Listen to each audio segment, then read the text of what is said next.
have just heard a test of the National Weather Service radio warning alarm feature. Reception of this broadcast and the warning alarm will vary at any given location. This variability, normally more noticeable at a greater distance from the transmitter, will occur even though you are using a good quality receiver in perfect working order.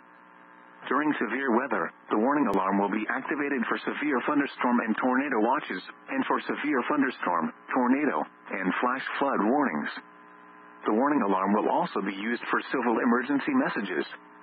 A test of the warning alarm feature of National Weather Service Radio is conducted at 12 noon and 7 p.m. each Wednesday, unless there is a significant risk of severe weather in the area.